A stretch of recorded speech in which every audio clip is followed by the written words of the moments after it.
بسم الله الرحمن الرحيم الرحمن علم القرآن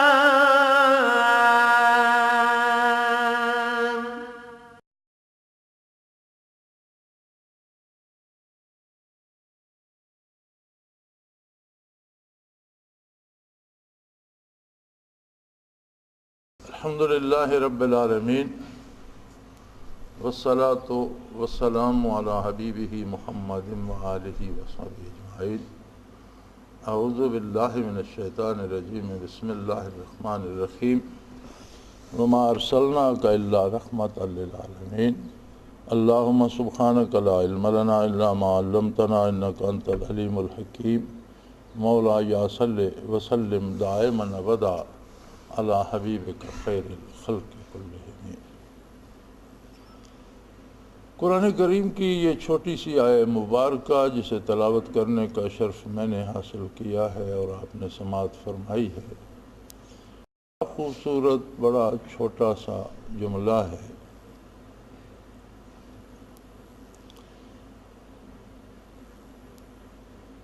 کہ حضور نبی کریم صلی اللہ تعالی علیہ وآلہ وسلم کی ذات کریم کو دنیا پر بھیجنے کا مقصد اور مدعا کیا ہے۔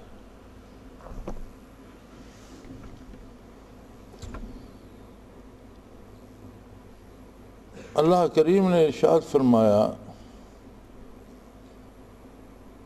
متعین کر دیا کہ سوائے اس کے اور کوئی مقصد نہیں۔ وما ارسلناک الا، یعنی اس میں حصر کر دیا کہ اس کے علاوہ اور کوئی مقصد آپ کی دنیا میں تشریف آوری کا نہیں، سوائے اس کے رحمۃ للعالمین، تمام جہانوں میں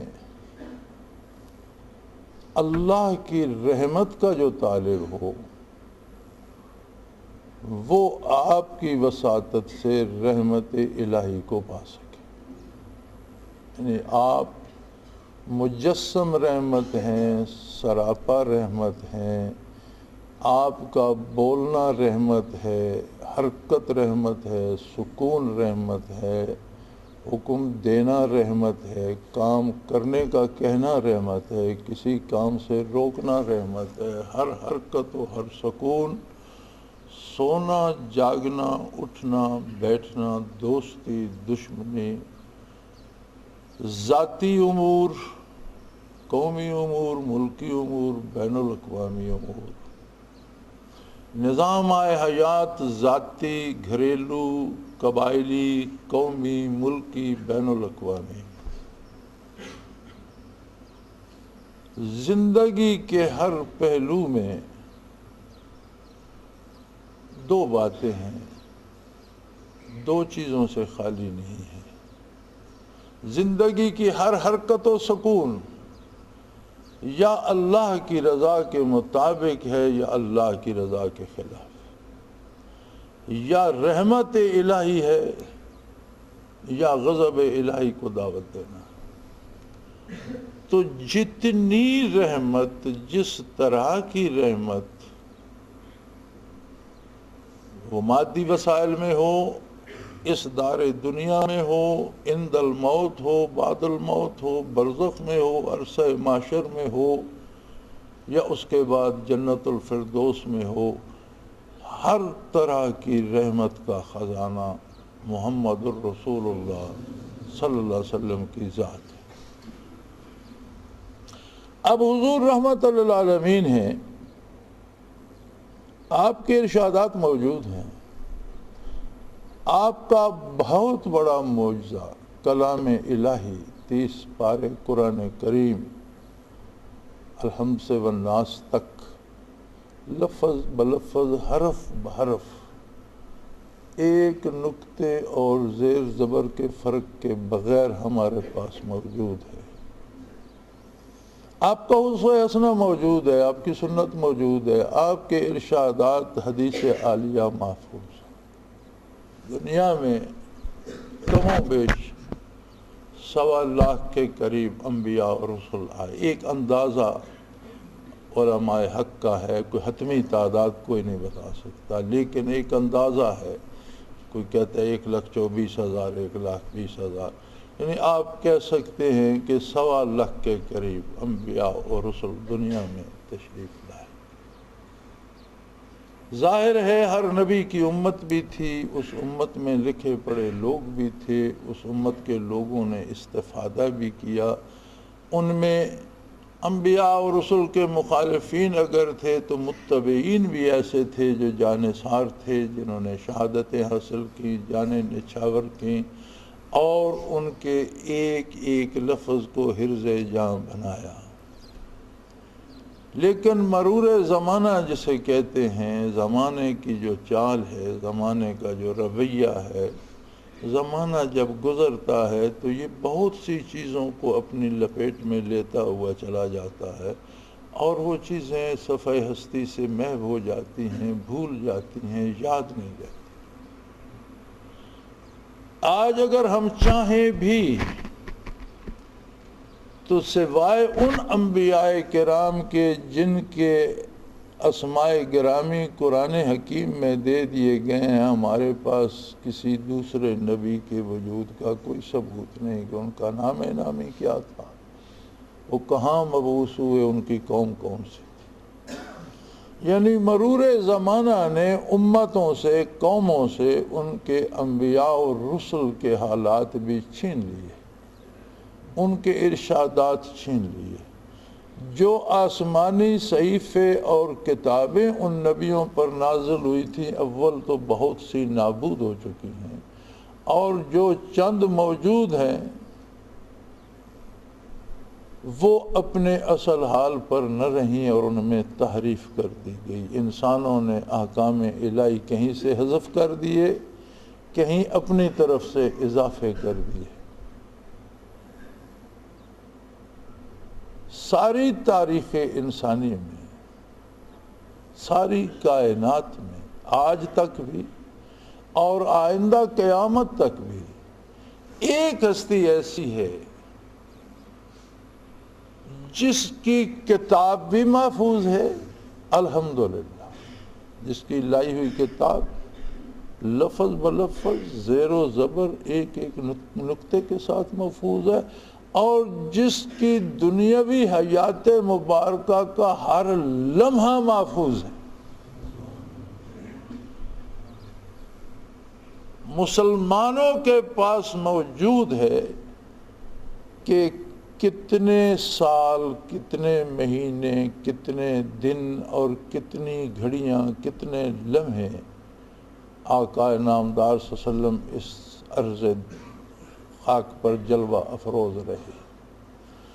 مسلمانوں کے پاس موجود ہے کہ زندگی بھر میں حضور نے کتنے چاول تناول فرمائے، کتنی گندم تناول فرمائی، کتنے جو، کتنی کھجوریں اور کتنا مشروب حضور صلی اللہ علیہ وسلم نے تناول فرمایا، کتنے جوتے استعمال فرمائے اور کتنا لباس زیب تن فرمایا. اور ایسا محفوظ نہیں کہ اس میں کسی کو شبہ ہو. یہ ضرور ہے کہ لوگوں نے حدیث میں، سنت میں، مشرکین نے، مخالفین نے، یہود نصارہ نے کوششیں کی اس میں مصنوعی احادیث اور جھوٹی احادیث ڈالنے کی، سیرت میں دخل اندازی کی، لیکن مسلمانوں کو اللہ نے ایسی استعداد بخشی کہ سیرت اور فن حدیث کو پرکھنے کے لیے مسلمانوں نے 17 فنون ایجاد کیے، اور ایک ایک لفظ کی جانچ اور پرکھ کر کے کھرا اور کھوٹا الگ کر.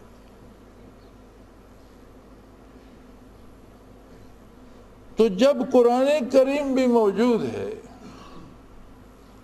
سیرت محمد الرسول اللہ صلی اللہ علیہ وسلم بھی موجود ہے، آپ صلی اللہ علیہ وسلم کی نبوت بھی بعثت عالی سے لے کر قیامت تک موجود ہے.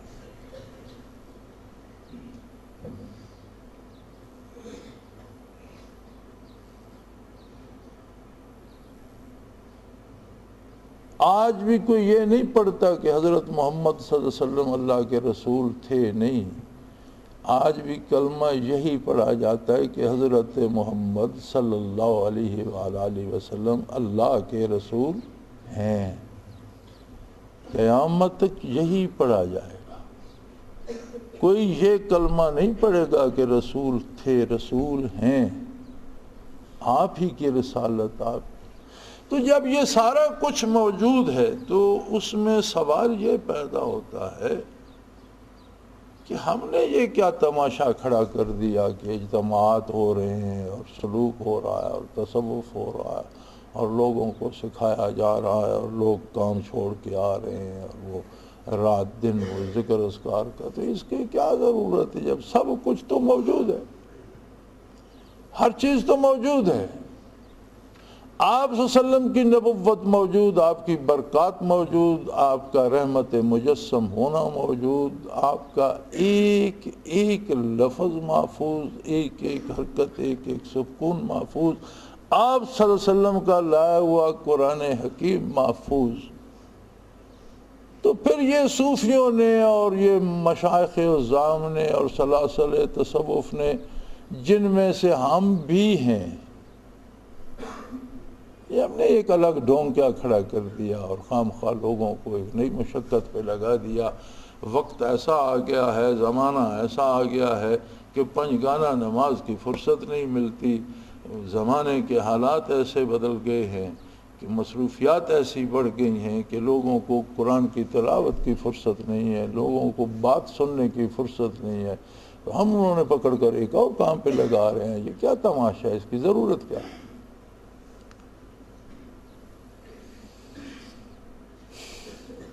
بڑا وزنی سوال ہے اور ہر چھوٹے بڑے کی زبان پر ہے، پڑھے لکھے اور ان پڑھ کی زبان پر ہے، ہر جاہل بھی پوچھتا ہے اور ہر عالم بھی پوچھتا ہے۔ ایک ایسا مشترکہ سوال ہے کہ کاروباری طبقہ بھی پوچھتا ہے، بیکار لوگ بھی پوچھتے ہیں۔ اس کے لیے ہمیں تھوڑی سی بات کا ادراک کرنا ہوگا۔ ہم یک طرفہ بات کر رہے ہیں، ہم بات کر رہے ہیں نبی کریم صلی اللہ علیہ وسلم کی، جنہیں اللہ نے سراجم منیرہ فرمایا، روشنیاں بانٹنے والا چراغ، نور بانٹنے والا چراغ، روشنیاں بانٹنے والا چراغ۔ ہم بات ادھر کی کر رہے ہیں، اس طرف تو کوئی کمی نہیں ہے،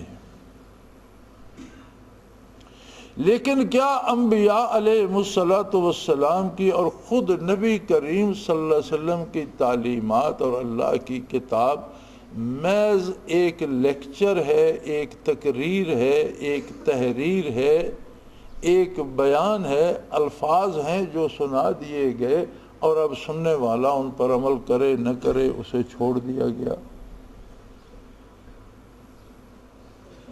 ایسا نہیں۔ یہ تھیوری فلاسفہ بھی ڈسکس کرتے ہیں، تھیوری ادیب بھی ڈسکس کرتا ہے، تھیوری ہر دانشور ڈسکس کرتا ہے، تھیوری ہر کام کی اس کام کے جاننے والا ڈسکس کرتا ہے، لیکن جب اللہ کا رسول کسی موضوع پہ ارشاد فرماتا ہے تو وہ صرف بات نہیں کرتا، صرف جملہ نہیں کہتا، اس جملے کے ساتھ کیفیات تقسیم فرماتا ہے، اور جس دل کو وہ کیفیات نصیب ہوتی ہیں، ایسے قلوب جن میں قبولیت کی استعداد باقی ہوتی ہے، جنہوں نے اللہ کو اتنا ناراض کر نہیں لیا ہوتا کہ اس نے ان کی استعداد ہی ختم کر دی ہو، اس میں ایک کیفیت آتی ہے جسے وہ محسوس کرتا ہے کہ جب اللہ کا نبی فرماتا ہے کہ یہ نیکی ہے، تو صرف یہ علم منتقل نہیں ہوتا، صرف نالج نہیں آتا کہ بندہ جان گیا یہ نیکی ہے، نہیں، ایک کیفیت آتی ہے کہ اس نیکی کو کرنے کو دل چاہتا ہے۔ یعنی نبی کے کمال کلام میں یہ کمال ہوتا ہے کہ جب وہ ارشاد فرماتا ہے کسی کام کو کرنے کے لیے حکم دیتا ہے تو ایک کیفیت دل میں آتی ہے، دل چاہتا ہے یہ کام کر گزرے، حتیٰ کہ نبی فرماتے ہیں اللہ کی راہ میں شہید ہو جاؤ تو لوگ بے تابانہ دوڑ پڑتے ہیں، سینے چھلنی کرا لیتے ہیں، گردنیں کٹا لیتے ہیں اور خود کو قربان کر دیتے ہیں اس ارشاد پر۔ یہ بات ان کے اندر سے اٹھتی ہے، کوئی پکڑ کر نہیں لے جاتا۔ اللہ کا نبی جب کسی کام سے روک دیتا ہے یہ نہیں کرنا، دل میں اس کام سے ایک کراہت، ایک نفرت آ جاتی، اور یہ تب کی بات نہیں، یہ آج کی بھی بات ہے کہ جو برائے نام کلمہ گو ہے، کلمہ پڑھ لیا، مسلمان ہے، مسلمانوں کے گھر پیدا ہو گیا، اس نے نماز سیکھی نہیں، پڑھنی دور کی بات، قرآن پڑھنا اسے نہیں آتا، ماں باپ مسلمان ہے، بہن بھائی مسلمان ہے، مسلمان معاشرے میں رہتا ہے، خدا کے لیے ایک منٹ سوچ کر بتاؤ، اپنے دل میں سوچو، کیا جب گناہ کی بات آتی ہے تو وہ برا محسوس نہیں ہوتا؟ خواہ ہم گناہ کر بھی لیں، چوری کر بھی لیں، رشوت لے بھی لیں، جھوٹ بول بھی لیں، اپنے اپنے دل میں آپ سوچ کر بتائیے کہ ہم کر بھی لیں تو کیا ہمارے دل میں اس کے متعلق ایک نفرت ہوتی نہیں؟ اگر ہوتی ہے تو کیوں ہوتی ہے؟ یہ ہمارا کمال نہیں، یہ نبی کے ارشاد کا کمال ہے۔ ہمارے میں کوئی کمال ہوتا تو ہم تو گناہ کرتے ہی نہیں۔ وہ جو ہم نے کلمہ پڑھ لیا، وہ جو ہمیں والدین نے، معاشرے نے، مسلمان معاشرے نے، علماء حضرات نے، اللہ کے بندوں نے، ماحول نے لا الہ الا اللہ محمد الرسول اللہ پڑھا دیا، اس نے اتنی سی نسبت، اتنا تعلق تو حضور کے ساتھ ہمارا قائم کر دیا کہ اگر ہم گناہ کریں بھی تو ہم دل میں یہ سمجھ رہے ہوتے ہیں کہ میں غلط کر رہا ہوں، ہمارے دل میں گناہ سے محبت نہیں، نفرت ہوتی۔ کسی غیر مسلم سے پوچھئے گا اس کے دل میں کراہت نہیں آتی۔ اگر میں انسانی کمال ہوتا تو پھر تو مسلم غیر مسلم دونوں میں ہوتا۔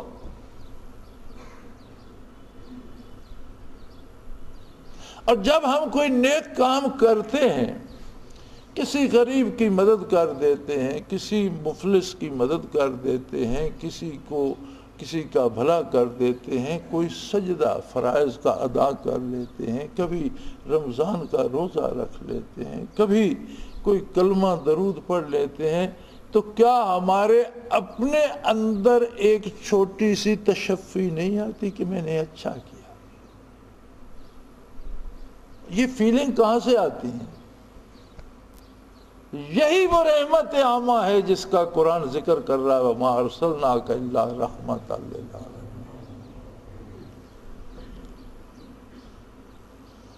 لہذا جو کچھ نبی ارشاد فرماتا ہے اس کے ساتھ کیفیات ہوتی ہیں، اور وہ کیفیات دل میں اتر جاتی ہیں۔ صحابہ کرام کیوں افضل ہیں ساری امت سے؟ حالانکہ صحابہ کرام میں ایسے لوگ بھی ہیں کہ ابھی نماز فرض نہیں ہوئی تھی اور وہ دنیا سے اٹھ گئے اور انہوں نے کوئی سجدہ نہیں کیا۔ ایسے بھی ہیں جنہوں نے چند روز نمازیں پڑھی، دنیا سے رخصت ہو گئے۔ جہاد فرض نہیں ہوا تھا، انہوں نے جہاد کیا نہیں، فرض ہی نہیں تھا، اس سے پہلے دنیا سے اٹھ گئے۔ رمضان فرض نہیں تھا، روزے نہیں رکھے، دنیا سے اٹھ گئے۔ لیکن ان صحابہ کی خاک پاک کو بھی ساری دنیا کی ولایت جمع کر لی جائے تو نہیں پہنچتی۔ کیوں؟ ان میں ایک فضیلت تھی، انہوں نے وہ کیفیات اور ارشادات نبوی براہ راست سماعت فرمائے، اور ان کے ساتھ جو کیفیات تھیں وہ حضور کے ارشادات کے ساتھ خود ان کے دلوں میں، ان کے وجود میں اتر گئیں، جس کا نتیجہ یہ ہوا کہ قرآن کریم فرماتا ہے ثم تلین جلودہم وقلوبہم الی ذکر اللہ۔ صحبت نبوی کا یہ فائدہ ہوا کہ نہا خانہ دل سے لے کر کھال تک ان کا پورا بدن ذاکر ہو گیا، ہر باڈی سیل ذاکر ہو گیا، ہر ڈی این اے ذاکر ہو گیا۔ اب آج کا سائنسدان کہتا ہے 2.5 بلین سے زیادہ ڈی این اے ہے ایک وجود میں، تو اس کا مطلب ہے کہ ہر لمحے میں 2.5 بلین سے زیادہ بار ان کا وجود اللہ اللہ کرتا، ایک لمحے میں۔ اگر ان کا اور یقیناً جب قرآن فرماتا ہے تو یقیناً ان کا ہر باڈی سیل ذاکر تھا، اور جب ہر باڈی سیل ذاکر تھا تو اس کا مطلب ہے کہ ایک لمحے میں 2.5 بلین سے زیادہ دفعہ ان کے وجود سے اس میں ذات پھوٹتا تھا، اللہ اللہ پھوٹتی تھی۔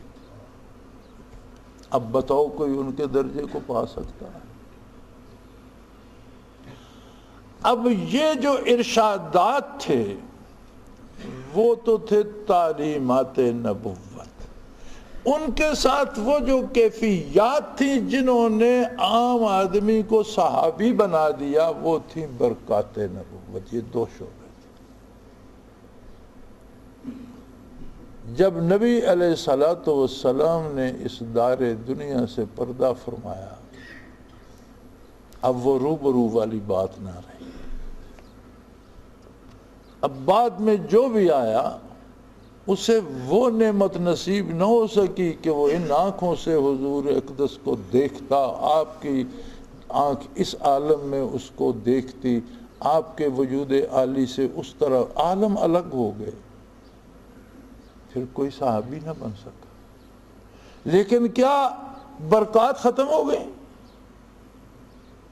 اگر برکات و کیفیات ختم ہو گئیں تو تعلیمات تو پھر رہ گئیں فلاسفہ کی تعلیم کی طرح، ڈاکٹروں کی میڈیکل سائنس کی تعلیم کی طرح۔ کتابیں بھری پڑھی ہیں، لوگ پڑھ لیتے ہیں، ڈاکٹر بن جاتے ہیں، لوگ فلسفہ پڑھ لیتے ہیں، فلاسفی بن جاتے ہیں، لوگ تاریخ پڑھ لیتے ہیں، ہسٹورین بن جاتے ہیں، تاریخ دان بن جاتے ہیں، لوگ ادب پڑھ لیتے ہیں، ادیب بن جاتے ہیں، دانشور بن جاتے ہیں، شاعر بن جاتے ہیں، پھر تو وہی بات رہ گئی۔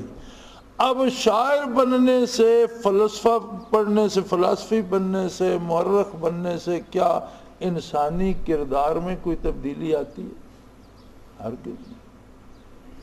جو اس کا مزاج ہے وہی رہے گا۔ شاعر ہے تو شعر کہتا رہے گا، مزاج وہی رہے گا۔ دانشور ہے تو دانش بگاڑتا رہے گا، مزاج وہی رہے گا۔ فلسفی ہے، فلسفہ بیان کرتا رہے گا، کردار وہی رہے گا۔ لیکن جب تعلیمات نبوی پڑھتا ہے اور پھر اس کا کردار ویسا ہی رہے تو پھر کیوں ایسا ہوتا ہے؟ کیا آپ کی تعلیمات بھی فلسفے، ادب اور اس تاریخ کی طرح ہیں؟ اگر نہیں ہیں تو آج ہم اپنے ارد گرد دیکھتے ہیں، ہمیں تلاوت کرنے والے لوگ ملتے ہیں، ہمیں حدیث شریف جاننے والے لوگ ملتے ہیں، ہمیں مفتی ملتے ہیں، دستیاب ہیں فتویٰ دینے والے لوگ جنہیں فقہ پر عبور ہے، ہمیں حاجی اور نمازی، روزہ دار اور صدقات زکوٰۃ دینے والے ملتے ہیں، لیکن وہ سب کا کردار ایک جیسا، خلط ملط، کسی پر اعتبار کرنے کو دل نہیں چاہتا۔ دکان سے سودا لو، حاجی صاحب ہوں یا نمازی ہوں، ڈر رہتا ہے کہ دھوکہ ہو جائے گا، کوئی وعدہ کرتا ہے پورا نہیں کرتا۔ کردار کیوں نہیں بدلتا؟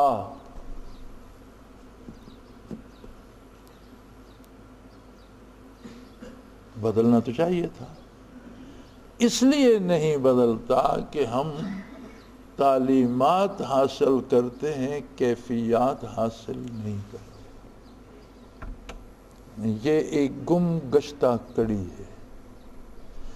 جب تک تعلیمات کے ساتھ کیفیات نہیں آئیں گی بندہ ویسے کا ویسا رہے گا، فقہ بھی پڑھ جائے گا، حدیث بھی پڑھ جائے گا، فارغ التحصیل بھی ہو جائے گا، عالم بھی بن جائے گا، مفتی بھی بن جائے گا، لیکن کردار نہ مفتیان کرام جیسا ہوگا، نہ علماء حق جیسا ہوگا، نہ حفاظ کرام جیسا ہوگا، جب تک تعلیم کے ساتھ برکات نبوت حاصل نہیں کرے گا۔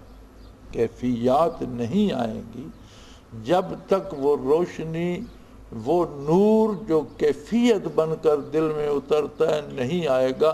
وہ اب صحابہ کرام کو دیکھو، ان کی جلدیں تو نہیں بدلی، قد تو تبدیل نہیں ہوئے، لیکن کردار یکسر بدل گیا۔ عرب کے صحرا نشین لوٹ کر کھانے والے تھے، صحابی بنے، گھر میں 2 بندوں کا کھانا ہے، گھر کے افراد 4 ہیں، مسجد نبوی میں اعلان ہوا آج مسجد میں 2 اللہ کے مہمان ہیں، یا رسول اللہ میرے گھر بھیج دیجئے۔ گھر میں کھانا 2 بندوں کا تھا، بیوی سے کہا روشنی گل کر دو، کھانا رکھو، مل کر کھاتے ہیں۔ ساتھ خالی ہاتھ لگاتے رہے، مہمانوں نے کھانا کھا لیا، خود بھوکے سو گئے۔ یہ تو وہ عرب تھے جو لوٹ کے کھاتے تھے۔ یعنی کردار کتنا بدلا۔ ایسے بھی تھے جو شرک میں مبتلا تھے، مجلس نبوی میں آئے تو روئے زمین سے شرک کی بیخکنی کرنے کے لیے جانے تک نچھاور کر کے سینے چھلنی کرا۔ رسومات و رواجات کے اسیر تھے، بارگاہ رسالت میں آئے تو سوائے سنت کے ہر چیز انہیں تلخ نظر آنے لگی، ہر شے کو مٹانے کے درپے ہو گئے۔ خود جس سرزمین پر صرف طاقت کی حکومت تھی، بارگاہ رسالت پناہی میں آئے تو انہوں نے کہا روئے زمین کے انسانوں کو انسانوں کی غلامی سے آزاد کرانا ہے۔ اللہ نے بندوں کو آزاد پیدا کیا، لوگوں نے غلامی میں کیوں جکڑ رکھے؟ وہ یہ تو خود طاقت کے پجاری تھے، ان کے دل میں اتنا درد آ گیا کہ دوسروں کو بھی آزاد کرانے کی فکر پڑ گئی۔ یہ کیا تھا؟ یہ تھی برکات نبوت و رسالت۔ کوئی انہیں کہتا کہ اب نہیں بچو گے، پورے جزیرہ نما عرب کے قبائل جمع ہو کر روانہ ہو گئے ہیں، اور چھوٹی سی بستی 3000 گھروں کی بستی ہے مدینہ رسول صلی اللہ علیہ وسلم، اس کی تو اینٹ سے اینٹ بجا دیتے۔ اللہ کریم گواہی دیتے ہیں وَزَادَتْهُمْ ایمانا، ان کے ایمان میں اور پختگی آ گئی۔ وہ کہنے لگے یہ تو وہی بات ہے جو ہمیں رسول اللہ صلی اللہ علیہ وسلم نے بتلائی تھی کہ میرے ساتھ ایمان لاؤ گے تو دنیا کفر تمہارے خلاف متحد ہو جائے گی۔ حضور کا ارشاد تو سچ تھا، اور کفر ایک طرف ہے لیکن ہمارے ساتھ اللہ کا رسول ہے، اس کا مطلب ہے ہمارے ساتھ اللہ ہے، آنے دو جو آتا ہے۔ آج ہمارے پڑھے لکھے دانشور صحت مند تنو مند نوجوان فوج میں داخل ہوئے، فوج نے برسوں ان کی تربیت کی، بین الاقوامی اداروں میں انہیں پڑھایا، وہ ترقی کرتے کرتے جرنیل بن گئے۔ انہیں ذرا سا کافر نے پاؤں دبایا تو کہنے لگے یہ تو ہمیں پتھر کے زمانے میں دھکیل دیں گے۔ کلمہ بھی پڑھتے ہیں، اللہ کو بھی جانتے ہیں، رسول اللہ صلی اللہ علیہ وسلم کو بھی جانتے ہیں، گھر میں قرآن شریف بھی رکھا ہوا ہوگا، لیکن کردار میں کتنا فرق آ گیا کہ ایک عام سپاہی اس زمانے کا کہتا ہے سارے جہان کو آنے دو، جب اللہ و اللہ کا رسول ساتھ ہے تو ڈر کس کا؟ آج 21 کروڑ کی قوم ایٹمی طاقت کا جرنیل کہتا ہے کہ یار نہیں، اس کافر کو ناراض نہ کرو، یہ تو ہمیں پتھر کے زمانے میں دھکیل دے گا۔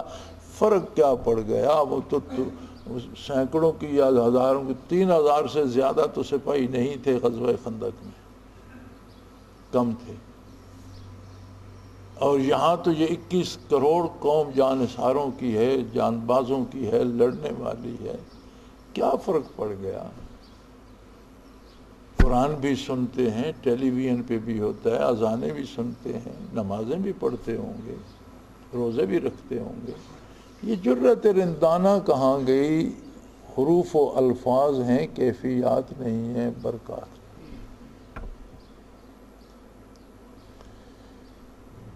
یہ جو کمی ہے برکات کی، حضور صلی اللہ علیہ وسلم کے وصال کے بعد صحابہ کرام نے تعلیمات بھی بانٹیں، برکات بھی بانٹیں۔ جو کسی صحابی کی محفل میں آیا وہ تابعی کہلایا، تابعین کا الگ ہے۔ تابعین کی صحبت میں جو بیٹھا وہ تبع تابعی کہلایا، تبع تابعین کا الگ ہے۔ پھر شعبے بٹ گئے،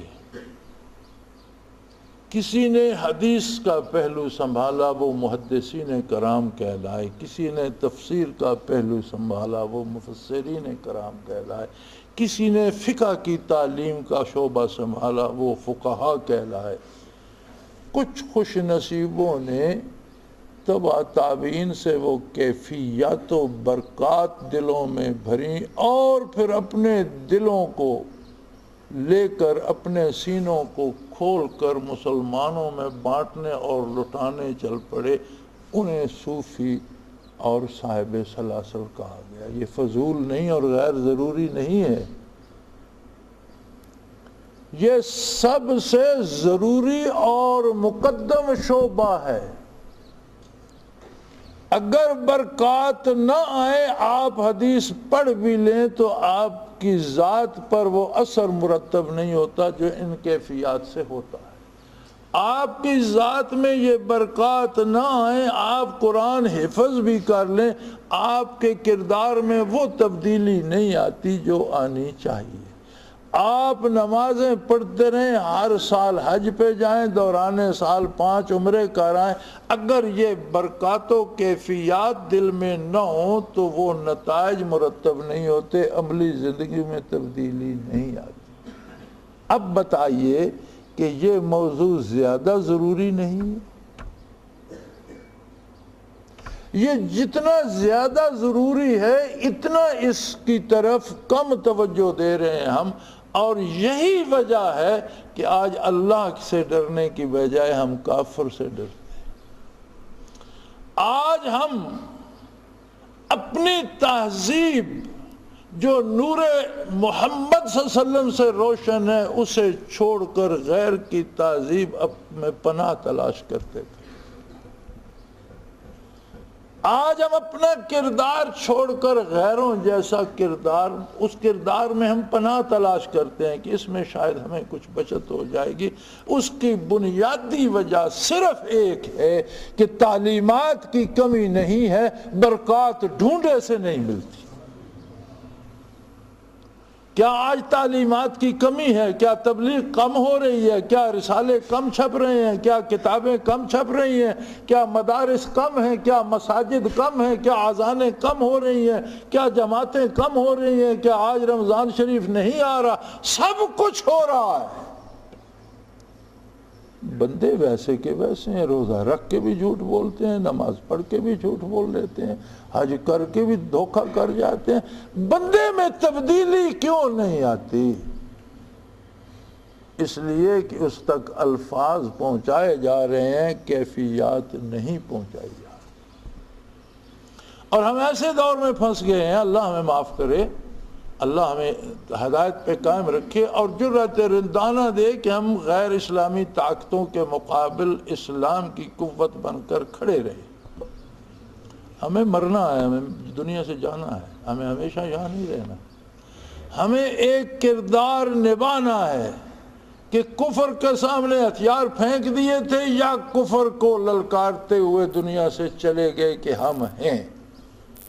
اتنی سی بات ہے، جانا تو ہمیں ہتھیار پھینک دیں تو بھی جانا ہے، سینہ تان کر کھڑے رہے تو بھی جانا ہے۔ جو سینہ چھلنی کروا کے جائے گا اللہ کہتا ہے یہ شہید ہے، اس نے تو موت کو بھی شکست دے دی۔ جو ہتھیار پھینک کے مرے گا وہ باقی ہوگا اللہ کا اور اللہ کے رسول کا۔ لیکن ہتھیار کیسے ہاتھ نہیں ہتھیار اٹھاتے، بازوؤں میں قوت نہیں رہتی، دماغ اور سوچ میں طاقت نہیں رہتی جب تک دل میں جذبہ نہ ہو۔ اور دلی جذبے کا نام ہی تو برکات محمد الرسول اللہ ہے۔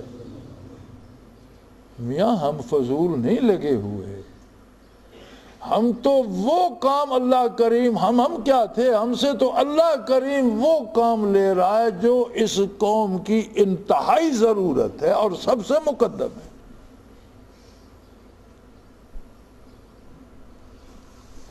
میں نہیں کہتا کہ جو بھی یہاں آتا ہے وہ بایزید بستامی بن جاتا ہے، میں نہیں کہتا کہ جو بھی یہاں آتا ہے وہ خواجہ حسن بصری بن کے نکلتا ہے، میں یہ نہیں کہتا کہ جو بھی یہاں آتا ہے وہ غوث قطب بن جاتا ہے، میں یہ ضرور کہتا ہوں کہ جو بھی یہاں آتا ہے کچھ بھی حاصل نہ کرے تو کم از کم اس کے عقائد کھڑے ہو جاتے ہیں، اسے کچھ بھی نصیب نہ ہو تو کم از کم اسے گناہ کرتے ہوئے حیا ضرور آتی۔ اگر زندگی میں دن میں 10 گناہ کرتا تھا تو یہاں آ کر اس کا گراف 8 7 5 6 پہ آ جاتا ہے، اس کا سفر شروع ہو جاتا ہے من الظلمات الی النور۔ یہاں آ کر وہ ہمیں کوئی چندے نہیں دیتا،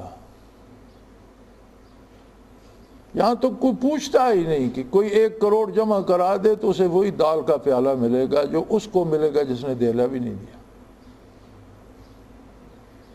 یہاں کوئی نہیں پوچھتا کہ کسی نے کچھ دیا ہے کسی نے کچھ نہیں دیا، یہ ہمارا شعبہ نہیں ہے، یہ اس کا شعبہ ہے، وہ ہے اس کے بندے ہیں، کوئی دیتا ہے تو وہ اس کے لیے دیتا ہے، نہیں دیتا تو اس کے لیے نہیں، وہ ہمارا شعبہ صرف یہ ہے کہ ہر آنے والے کو اس نظر سے دیکھیں کہ یہ یہاں سے کیفیات و برکات کتنی لے سکتا ہے، جتنی لے سکتا ہے اسے دی جائیں، بلکہ اس کی استعداد بڑھانے کا کام کیا جاتا ہے۔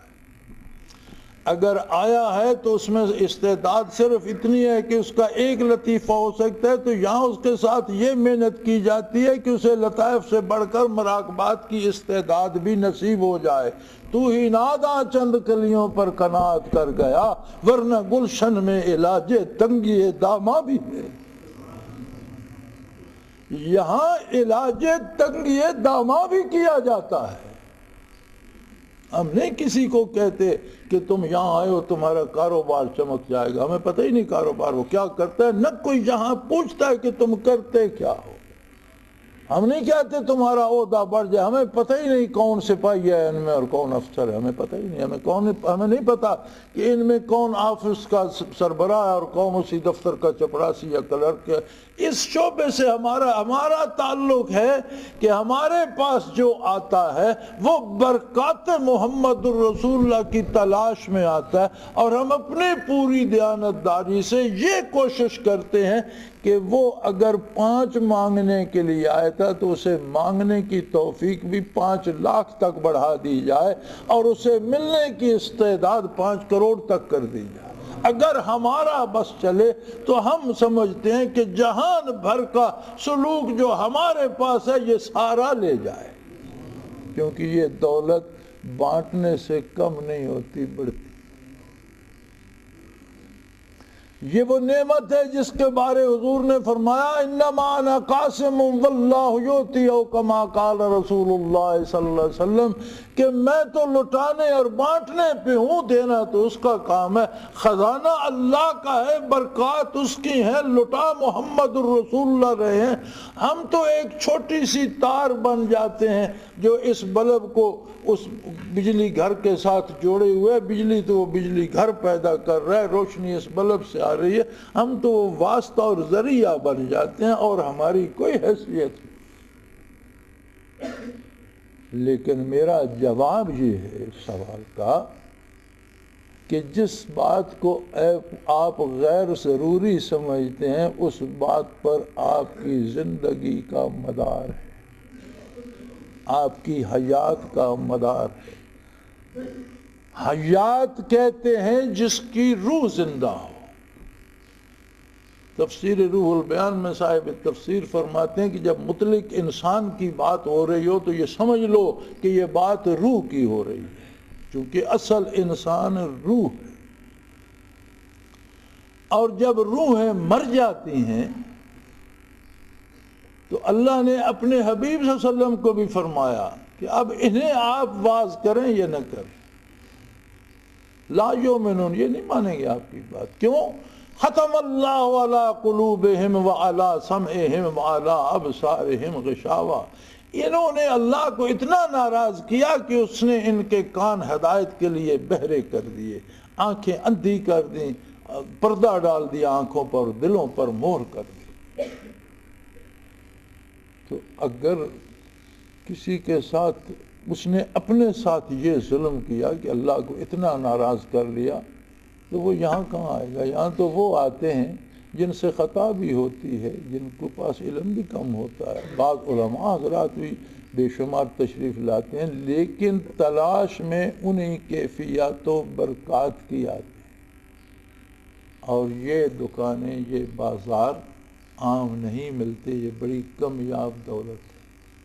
یہ لٹائی جا رہی تھی بارگاہ رسالت میں، یہ عام تھی عہد صحابہ کرام میں، یہ عام تھی عہد تابعین تبع تابعین میں، خیر القرون قرنی ثم الذین یلونہم ثم الذین یلونہم، او کما قال رسول اللہ صلی اللہ علیہ وسلم، فرمایا میرا زمانہ سب سے بہترین ہے، جو پہلے گزرے جو بعد میں آئیں گے۔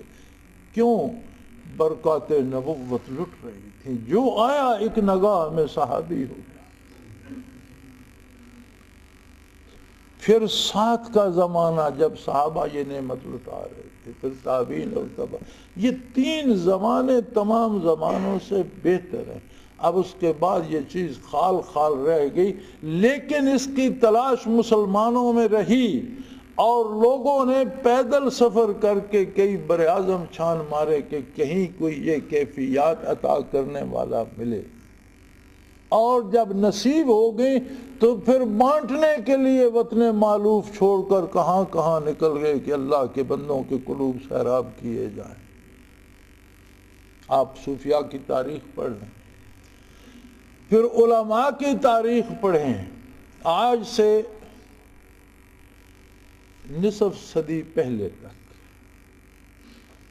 تقسیم ملک تک لے لیں، جتنے علماء دارالعلوم سے فارغ ہو کے نکلتے، آپ ان کی سوانح پڑھیں، پتہ چلتا ہے جی 12 برس 8 برس 10 برس 6 برس فلاں دارالعلوم میں رہے، فلاں سے فارغ ہونے کے بعد فلاں بزرگ کے پاس تشریف لے گئے، 2 سال وہاں رہے، وہاں سے خرقہ خلافت حاصل کر کے میدان میں آئے۔ یعنی ہر عالم مدرسے سے فارغ ہو کر کسی صوفی کے پاس جانا ضروری سمجھتا، اس لیے کہ اسے پتہ ہوتا تھا کہ میں نے تعلیمات تو لے لیں، ان کی کیفیات بھی کسی دکان سے لوں، اس دکان سے تو مجھے تعلیمات ملیں، اب وہ کیفیات کہاں سے ملیں گی؟ وہ تلاش میں نکلتے اور صوفیاء کے پاس جاتے۔ یہ جب سے ہم آزاد ہوئے ہیں، انگریز کی غلامی سے تو آزاد نہیں ہو سکے، اپنے آپ سے، اپنے دین سے، اپنے شعور سے، اپنے شعار سے، ان چیزوں سے آزاد ہو گئے، ہم اسے ہی ہم آزادی سمجھ رہے ہیں۔ اب آج کا مولوی، اللہ معاف کرے، آج ایسا مولوی بھی ہے جو یہ سوال کرتا ہے کہ اس کی ضرورت کیا ہے؟ ارے اس کی ضرورت نہیں تو پھر کس کی ضرورت ہے؟ اگر اس کی ضرورت نہیں ہے تو پھر کوئی دنیا میں کسی کو کسی چیز کی ضرورت باقی نہیں، اسی کی تو ضرورت ہے، اسی پر تو مدار ہے سارا، تعلیمات کا مدار بھی برکات پر ہے۔ برکات نصیب نہیں ہوں گی تو آپ کے پاس الفاظ و حروف ہوں گے اور آپ چند سکوں پر فتوے بیچتے پھرتے ہوں، آپ معمولی لالچ پر دین فروخت کرتے پھرتے ہوں گے۔ میں نے ان گناہگار آنکھوں سے ٹیلی ویژن پر ان 2 مولویوں کو بھی دیکھا ہے، جب اندرا گاندھی کی لاش جلائی جا رہی تھی وہ پاس بیٹھ کر قرآن پڑھ رہے تھے، یہ میں نے ان گناہگار آنکھوں سے ٹیلی ویژن پہ دیکھا۔ مسلمان، پھر مولوی، پھر قرآن لے کر ایک کافر عورت جلائی جا رہی ہے اور وہ پاس بیٹھا قرآن پڑھ رہا ہے۔ کافر کے لیے تو مغفرت کی دعا کرنا منع ہے، تو وہاں تلاوت کون کر رہا ہے؟ اس لیے کہ بک جاتے ہیں، الفاظ و حروف ہیں پاس، کیفیات نہیں۔ یعنی یہ حد ہے بکنے کی۔ کیا آپ اپنے ارد گرد روز نہیں غلط فتوے سنتے، فتوہ فروشی نہیں دیکھتے؟ حرام کو حلال، حلال کو حرام بتانے والے تھوڑے؟ کیا ایسے فتوے نہیں ہیں یہاں کہ یورپ میں لوگ شراب بیچتے ہیں اور پاکستان کے علماء نے فتویٰ دیتے ہیں کہ ہمیں پیسے دیتے رہو، بیچتے رہو؟ تم شراب کب بیچتے ہو؟ تم تو بند بوتلیں اور بند پیٹیاں بیچتے ہو، شراب تو ان میں بند ہوتی ہے، تم شراب تو نہیں بیچتے۔ کیا یہ فتوے چل نہیں رہے؟ اسی شراب کی کمائی سے لے کر پیر صاحب بھی اور مولوی صاحب بھی اور حضرت صاحب بھی کھا۔ میں سب کی بات نہیں کر رہا، میں ان کی کر رہا ہوں جو ایسا کرتے ہیں۔ تو پھر اس کا تدارک کیا ہوگا؟ اس مرض کا علاج یہی درد دل ہے جو ذکر الہی سے نصیب ہوتا ہے، اور یہاں بحمد اللہ برکات نبوت بانٹی جاتی ہیں، دلوں کو روشن کیا جاتا ہے۔ لطائف اور راہ سلوک برکات نبوت کا نام ہے، اور تمام ان احباب سے جو یہ برکات سیکھنے آتے ہیں، میں عرض کر دوں کہ ان کی پرکھ کا معیار یہ نہیں ہے کہ آپ کو مراقبات ثلاثہ ہو گئے، آپ کو فنا بقا ہو گئی، آپ کو سالک و مجذوبی ہو گئی تو آپ منزل پا گئے، نہیں، ہرگز نہیں۔ ان کی پہچان یہ ہے کہ جتنی برکات نصیب ہوتی جائیں گی اتنی آپ کو حضور کی نافرمانی سے نفرت ہوتی جائے گی، جتنی برکات نصیب ہوتی جائیں گی اتنی آپ کے احکام کی تعمیل سے محبت ہوتی چلی جائے گی۔ اگر عملی زندگی میں یہ تبدیلی آ رہی ہے تو بحمد اللہ آپ کو برکات نصیب ہو رہی، ورنہ یہ سارے مراقبے ایک ٹھوکر پا بھی نہیں سکتے۔ اگر ان کے ساتھ اطاعت پیغمبر کی تائید نہ ہو تو یہ ایک پل میں صاف ہو جاتے ہیں۔ ہم نے بڑے بڑے مراقبے والوں کو عبرتناک موت مرتے ہوئے دیکھا۔ تو میرے بھائی، میں نے خود ہی ایک سوال کیا تھا، اس لیے کہ وہ سوال ہر سمت سے آتا ہے، میں نے کوشش کی کہ میں اس کا جواب دے دوں، اس لیے کہ میری زندگی کا مشن یہ ہے کہ میں یہ سمجھتا ہوں کہ یہ فن ہمیشہ ہماری ضرورت تھا اور سب سے زیادہ ضروری تھا، اور آج ہمیں اس کی اتنی ضرورت ہے جتنی اور کسی کام کی نہیں۔ یہاں دل جوڑنے کا، دل بنانے کا اور ان میں برکات نبوت بسانے کا کام کیا جاتا ہے، اور ہم یہ سمجھتے ہیں کہ اگر اللہ ہزاروں زندگیاں دے تو اللہ کرے ہزاروں اسی پہ لٹ جائیں۔ وآخر دعوانا ان الحمدللہ رب العالمین۔ اللہ اللہ اللہ اللہ اللہ اللہ اللہ اللہ۔